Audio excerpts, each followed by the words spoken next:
The 7 minutes.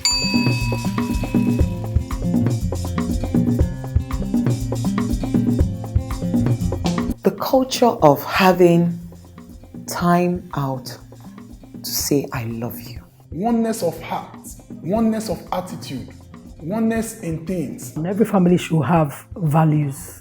What do you stand for as a family? Our family value spells the word lifts, Lifts, which means love first for God and for ourselves. It's nice that the family has tradition, what they do, when they do it, and how they do it. That way, both the parents and the children understand that these are the traditions of the family. What you do at Christmas, how you spend Easter, what you do when it's someone's birthday. Are you decorating the house? Do you get gifts for the children? Is there a surprise?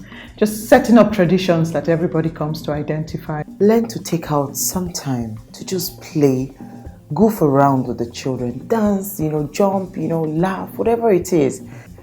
I remember growing up, my father would come out and would just play some music.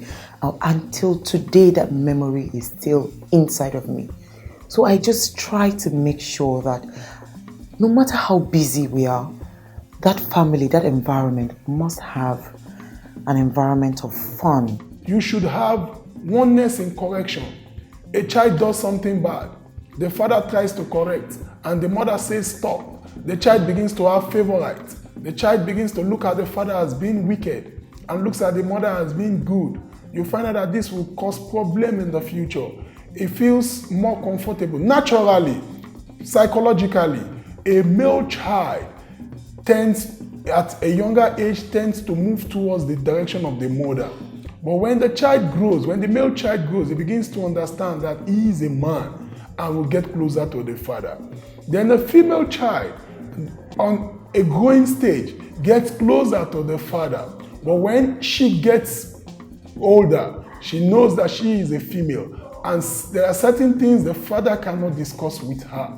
Then she gets close to the mom. I for integrity with one another and having integrity towards others. F for faithfulness. We're faithful to God, we're faithful to ourselves, we're faithful to others. T for togetherness. We live as a family, we live together, we do things in common. We believe in the unity of people. Family, friends, we're together. Then service to God. When you see yourself as a team, right? Then you will now identify the person who can be the minister of finance in your family, and that must be the person who is the better money manager. Praying together is very important, that the children and the parents find time to share the word of God and share prayers together. It sticks with the children. Even when they're not at home, they remember that this is how we do it at home. And for the parents as well, it brings them together to be able to share their challenges and pray about them together. Then also cultivating the culture of holidays. You could go to a beach, you could go to a swimming pool, whatever it is. Just take out 5 days, 3 days and say, okay, this is time for holidays. Parents should find time, for reviews with the children and even reviews between the couple. How's your day been? How's your week? How are you going about this? Do you have a challenge at work? How's school? How's the subject? Do you like the subject teacher? What challenges do you have? That way, you're able to keep abreast with what each one's doing and help the other when there's the need for help. I always say to people, if your family only depends on one source of income, you are sitting on one-legged chair. That was what my mentor taught me. If you have two sources of income, you are sitting on two-legged chair. How well can you sit when your chair is two-legged? Three-legged is manageable. Four-legged is the best. Not the best, at least is the standard. You must have about 4 streams of income, but do you have that right now? If you don't have that, then you are actually operating in a situation that is not ideal. Another thing you should do as a family is spend quality time together. You won't believe how much you will bond together if you share just one meal together. And not just eating together. They say a family that prays together, live together. By the time you pray together, you have a family altar. If you're a Christian or if you're a Muslim, you pray with your family every morning before you leave for work. That becomes a culture for your children, so that even when they get married, even when they're out of the house, they will keep praying. You have what you call the food planner. You don't just buy anything. You don't just cook anything. You have to have a planner, either daily, weekly, or monthly. You know your food timetable. Then there should be time to watch the television, time to sleep, time to eat, and time to play. And with this, you'll definitely have a great family. Effective two-way communication is absolutely important, especially when the children are starting to grow and getting aware of the environment. So it's not just you passing rules to them and saying do this, do that. It's nice to get a feedback from them. So when you're speaking, you're also finding time to listen, to hear what the children think and to get their opinion as well. It's important. Loads of communication happens on that dining table when they are done eating.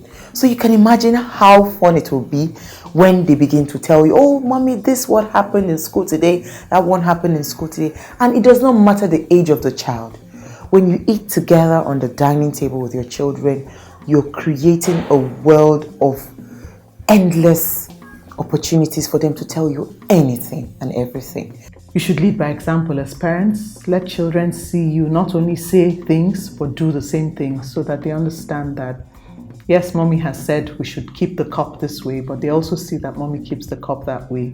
Go to bed at a particular time. Let them understand why you have those rules. Lead by example. If you have work to do, do the work. Let children see how hard you work and understand why you have to work that hard. Don't be afraid as a parent. Especially this goes out to the parents. Don't be afraid to tell your children, oh, I'm sorry I made a mistake. You were right. You cannot not learn. Everybody, if you stop learning, you start to die. That is my philosophy. And every day we learn from the little things. So pick out things, even from your children. Don't be afraid to tell them, oh, this is what you taught me, or that is what I learned from you. It aids and boosts. It will boost the love. It will boost their morale. It will boost.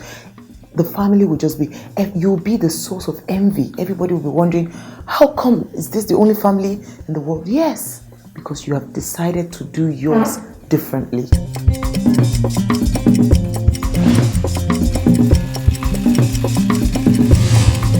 The 7 minutes.